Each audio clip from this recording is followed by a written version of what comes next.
Today, my campervan and I are in the northernmost county in England, Northumberland. I risk one of the most precarious roads in Britain. We're driving across a road to an island. And just how much pain am I willing to risk to get some local ingredients? It would sting you through the back or somewhere.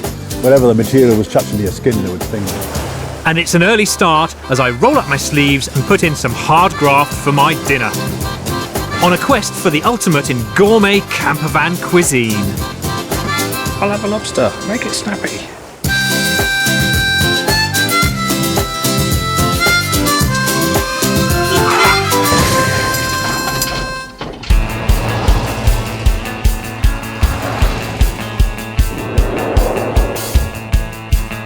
My journey has taken me up the eastern coast of England to the county of Northumberland. It's one of the least populated counties in England and is famous for wide open beaches and castles. I've travelled 1,200 miles since I left Devon, which is quite an achievement. And only a couple of minor hiccups. The heating I've fixed, and my head, which I've had fixed. My plan is to go to Holy Island, where hopefully I'm going to be able to camp. The thing about Holy Island is you can actually drive to it via a tidal causeway, and it's uncovered at low tide twice a day. The only thing is, you've got to get your timing right. And timing is not my strong point. Before I risked the crossing, I stopped to get some honey, a campervan staple. With the chance to drop in at one of Northumberland's best bee farms, it was to be a honey-based dish for my campervan meal tonight. And perhaps my first dessert of the trip. Hello, Willie. Hello. How are you? I'm so pleased that you were able to show me your bees today. When was the last time you were stung? Oh, I get stung most days, but not very much. Okay. Yeah, I'm used to it. That didn't sound particularly reassuring. The sooner I got my protective suit on, the better. There we go. Great stuff, thank you. And will this That's a heavy one.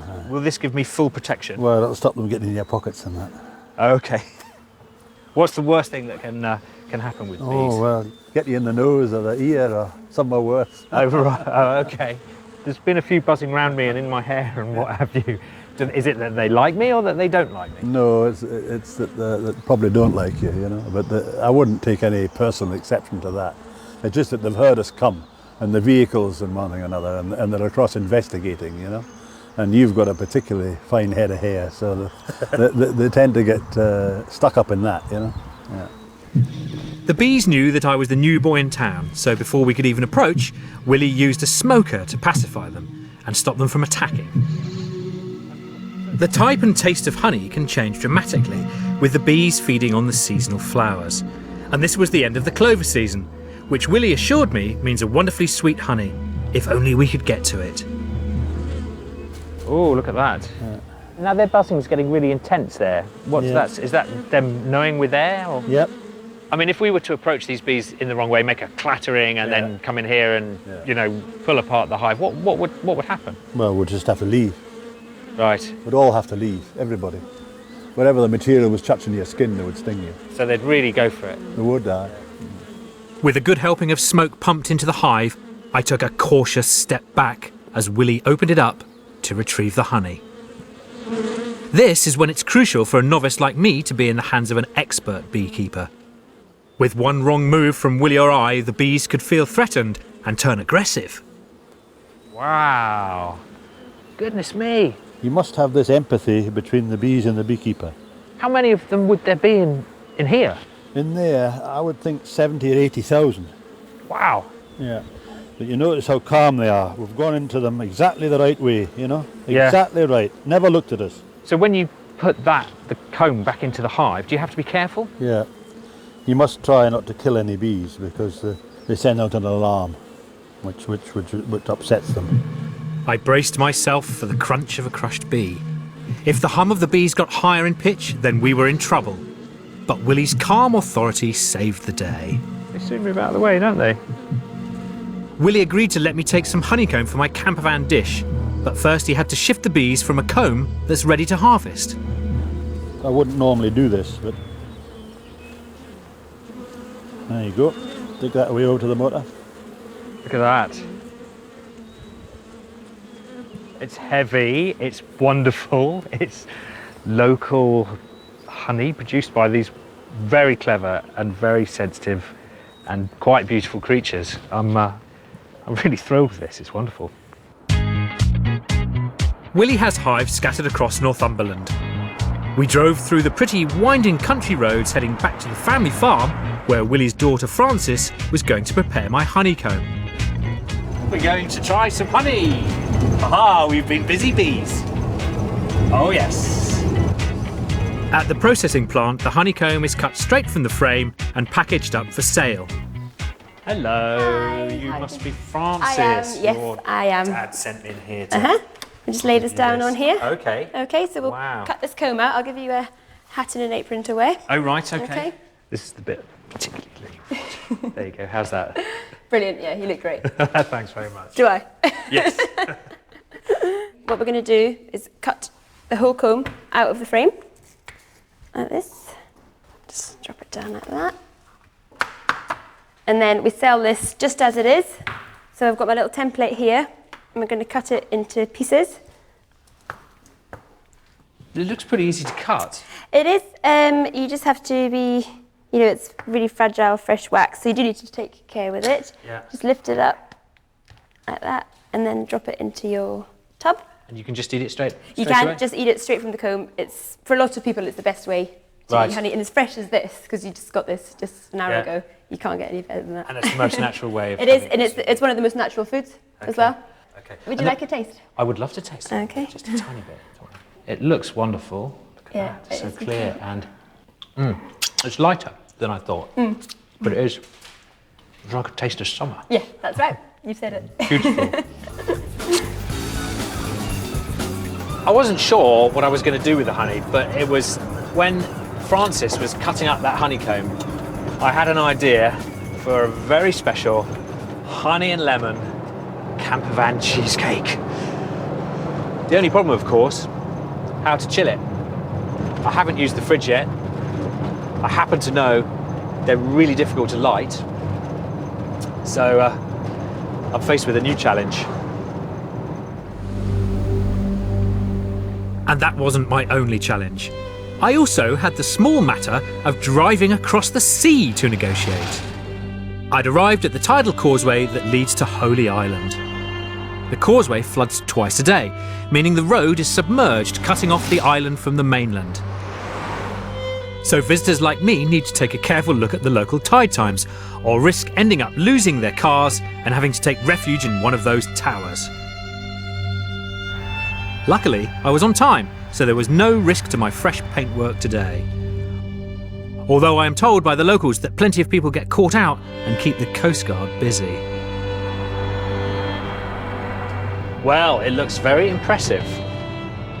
I've wanted to come up here for a long time. It's exciting to be able to drive to an island. That's ridiculous, it's nonsense. But here you can.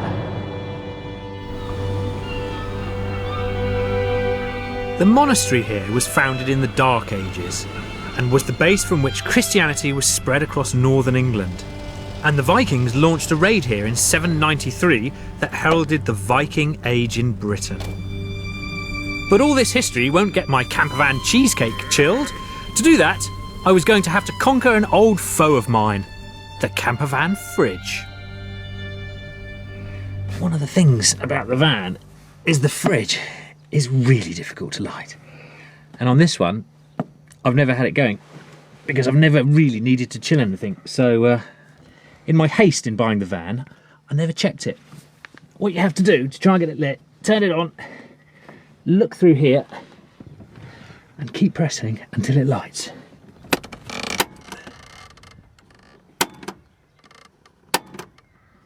And the thing is, having to replace one of these fridges is a real pain. I feared for the prospects of my campervan cheesecake. And then you keep your finger on it and hope that when you turn it down, it doesn't go out. Much to my delight and relief, the burner stayed on. I was in business.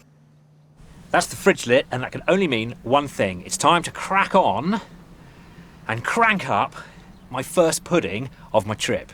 And that's going to be a no-bake cheesecake with that beautiful honeycomb as a base. It's going to be great. Surrounded by this breathtaking scenery and buoyed at the prospect of dessert, I got the campervan ready for cooking. First up, I mixed a tub of cream cheese with around 1/3 of a cup of sugar to make my cheesecake filling. Well, I'm not measuring things out exactly because, you know what? It's going to be fine. Mix it up. Whoa. The campervan way is to just do it simply, and if that means it's a bit coarse and a bit rough around the edges, who cares? Next, I added the zest of a lemon and then squeezed in a good amount of the juice. Just squeezing a lemon into that cream cheese to give it a lovely lemony flavour. Then I lovingly folded whipped double cream into the mix. So if I was going to eat like this on every trip, I'd have to do an awful lot of surfing. I might even have to take up something like running. God forbid. Righty-ho. It was time to put my fridge to the test and chill my mixture. Just clear these things up. Now that's gone in the fridge. And we all know you don't deserve pudding unless you've eaten your first course, so I'm just going to rustle up a quick campervan pasta and pesto, and I can enjoy the main event. Pasta with a fresh pesto sauce is my #1 campervan fallback dinner, but I haven't picked up any fresh food during the day. I've always got dried pasta on board in the essentials cupboard, and it only takes 10 minutes to whip up some fresh pesto.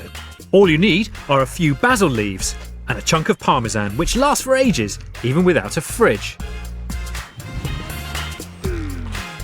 I grind up the basil, pine nuts and parmesan in the pestle and mortar with a dash of olive oil. Then I drain the pasta al fresco style and serve into a bowl for one.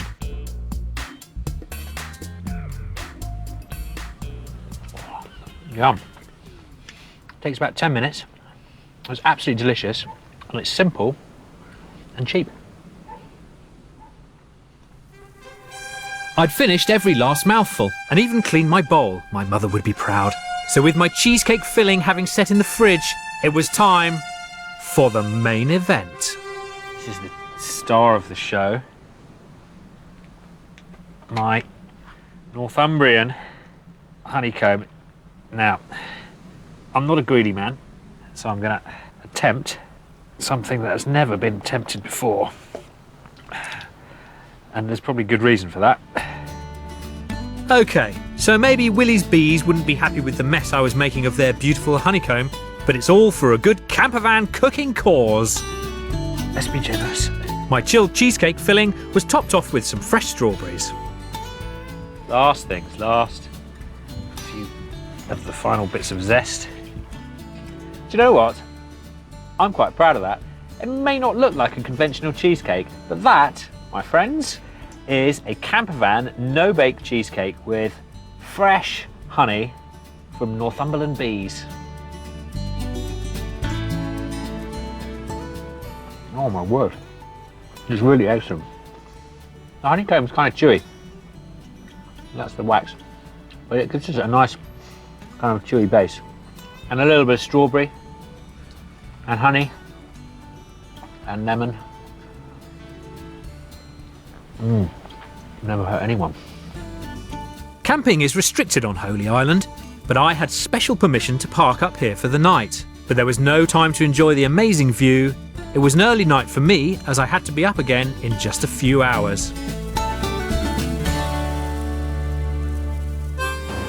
Coming up, I hit the high seas in search of dinner.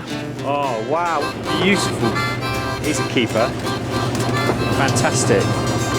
And without electricity in the van, I put in some elbow work to produce my campervan mayonnaise. My arm's a bit tired.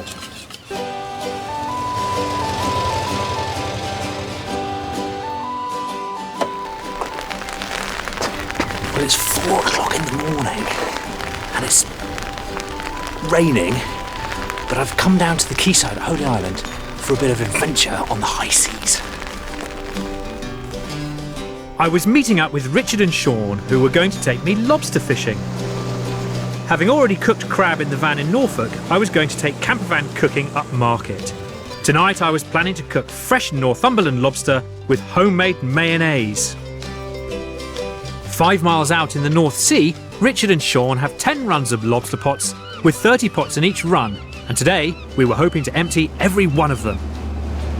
Something really, really exciting about setting sail, even at 4 o'clock in the morning, and in such a place as this. It's just wonderful. At the end of the day, I could have a fresh lobster that's out of the sea in a matter of hours to cook up. How wonderful is that? As Sean navigated us out to the first run of pots, Richard got the fresh bait ready to refill the pots as soon as they were brought on board. Soon enough, the first run of pots was being hauled up from the seabed. Oh, here they are. And so began a period of frantic activity, with Sean sorting out the crabs from the lobster and throwing any small ones back that didn't make the grade. Whilst Richard rebaited each pot, I could see a way to make myself useful and earn my dinner, stacking the empties. I'm going to have a go at this now, see if I can help out. Turn it there, Mark, so you can get it on this way. They were a lot heavier than they looked. It must have been the weight of the seawater. Thus began one of the hardest physical days of work in my life.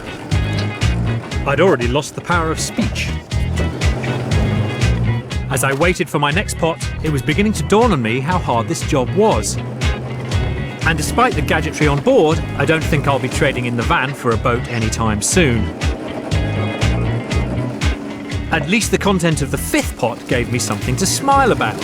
Lobster! He's having a go, he's having a go. That's our prize. No time for lobster because every few seconds there was another pot to stack. And the sea swell was building. a bit wobbly. Although they were landing a lot more crabs than lobster, there seemed to be at least one lobster in each pot, although they weren't all destined for the dinner table just yet. This one is undersized, so he's going to live to snap another day. 87mm between the back of the eye socket and the end of the carapace there. Saves him for another swim. But then a candidate for tonight's dinner arrived. I sized up the main course. Wow. Oh wow, what a beautiful blue colour. That of course will go pink when he goes in the pot, but he's a keeper. Fantastic. All the flesh in there. Wonderful, he goes in the bucket.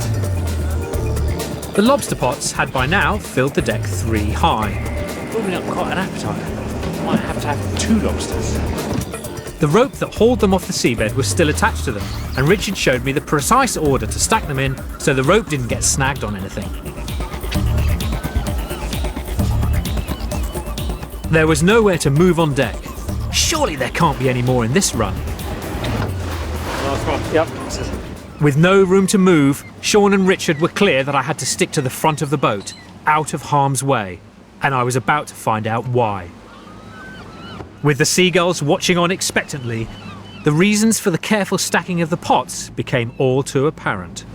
Richard threw the rope back into the sea with a heavy weight attached, and the pots started to be pulled back off the boat. Richard carefully unstacked them in reverse order, placing them on the deck quickly enough for them to be pulled in naturally. Despite his level of care, Richard was about to have a nasty moment. Whoa! Alright. Alright. I think Richard had a close call with the ropes. It's quite a dangerous place to work. The pots are so heavy that Richard was telling me earlier that if you get the rope right around your foot and you go overboard, just go straight to the bottom.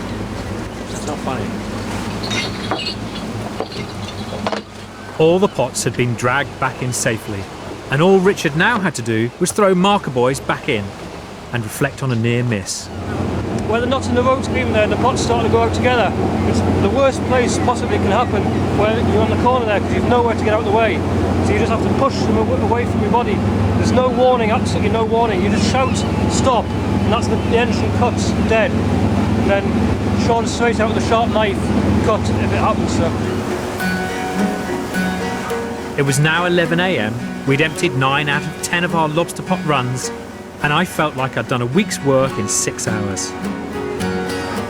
Still, at least the sun was out, and my thoughts turned to cooking my beautiful fresh lobster back at the van. I thought I'd ask the experts how they eat theirs. You eat lobster, Sean? Yeah, I eat martin now and again, not very often, but I think it's alright, yeah. Yeah? But not when you're working with it every day, you know what I mean? What's the favourite way of eating it? Just the way it is, I think. You can put sauces on, but I think sauce spoils it. You know what I mean? Sean also suggested a much shorter cooking time than I would normally use. Some people say 20 minutes, but I don't think I think the more they boil it, the more you'll spoil it, you know what I mean? But to ensure there'll always be lobster to eat, Sean and Richard do their bit to conserve the species by protecting breeding females. When somebody gets to a board, they'll see the band on a floor first, and they'll realise it's somebody else's quarter. And then in the tail, we'll put 2 V's. But this lobster can't be landed and sold in the Northumberland district. Okay, so there's great news for this lobster because she'll never get taken. She must be 15, 20 years old. So this lobster will live all the days now in the sea, breeding quite happily, never to be caught and eaten again. Well, good luck to her. We were nearly done, the last run of lobster pots was reset, and we headed back to Holy Island. It was time to get the catch out of the hold and take stock of a successful day's fishing. 11 box of crabs, box of lobsters. Yeah, very, very happy with that. All I had to do now was pick one for tonight, How about that one? say goodbye to the chaps, and head back to my van. Yeah, it's nice to meet you both. Thanks very much for your time. I felt like I'd been away from the van for a whole day, and it was still only mid-morning. I put my lobster in a bucket covered by a wet tea towel to keep it fresh. It was time to get back to my camper van and find the perfect spot for my lobster feast. Northumberland has some of the best and quietest beaches in Britain, with good road access, so I had an enviable choice of places to pull over and enjoy the views. The great thing about camper vans is that you can park up and cook pretty much anywhere you like. And I think I've found a very fine spot to eat my lobster.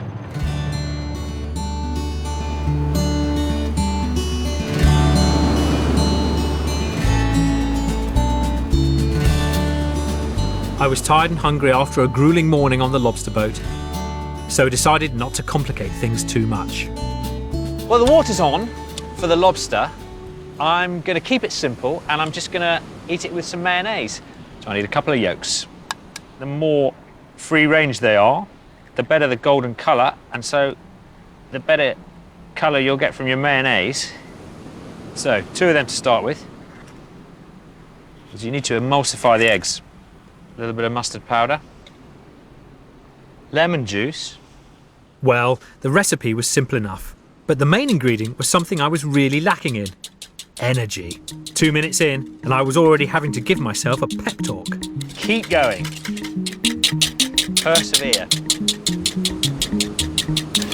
My arm's a bit tired. It's all in the wrist action, obviously. After 4 minutes, I'd started fantasising about white goods. See, at this point, you wish you'd brought an electric whisk. But seeing as you're right by the beach, you haven't got one. So you've just got to keep persevering. 8 minutes. My arms were killing me, and self-doubt had gained a foothold. I've done this a few times before, but, you know, only a few times have been successful. But you know what? I don't care. I just want to try something, and I want to have something fresh. I've got these free-range eggs. It's a beautiful evening. I've got all the time in the world. And, you know, it's all about trying and sometimes failing. Maybe starting to add the oil will finally make the mixture thicken. Just a drip at a time with the oil. It's just a question of getting it to thicken up. I've got to know the van quite well over the journey that I've been on. And one of the things I've discovered that it's actually really nice just to sit here on the cool box by the step, relaxing, enjoying the view, rather than getting out the table and all that malarkey. Then on days like this, you just want to slide open the door and take in the view. It's just stunning. If it gets any nicer, I might have to go for a swim after this. After 15 minutes, a glimmer of hope. So it's starting to thicken up. This gave me impetus to go into full food processor mode. It was time to add the final ingredient, some white wine vinegar. It's quite fruity, this, actually, because of the mustard. There you go. My arms were about to drop off, but the mayonnaise was looking fabulous. How about that? Beautiful, peaky mayonnaise. Oh, that's beautiful. The water for my lobster was boiling. Time to get cooking. Guys on the boat said 5 minutes and then leave him cool, and that should cook him enough. Most people would cook a lobster from between 10 and 20 minutes, so I'm going to give him 10 minutes, let him cool for about 5, and then see where we go from there. At most fishmongers, you can buy live lobster, so if you can get your hands on one, then this is what I recommend. Buy it from the fishmongers, drive to the beach, cook it up with your own mayonnaise. It's not that difficult. 10 minutes had gone by and my lobster had turned a beautiful shade of pink. Well, doesn't that look splendid, especially the choice of colour plate?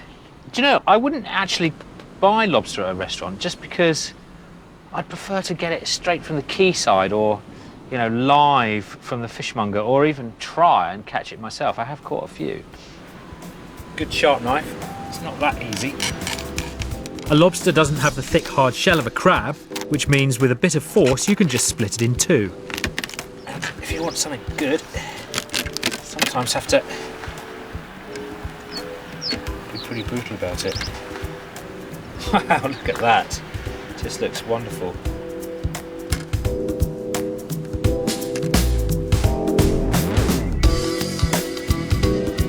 It was done. Succulent Northumberland lobster, caught just a few hours ago, and my homemade free-range mayonnaise.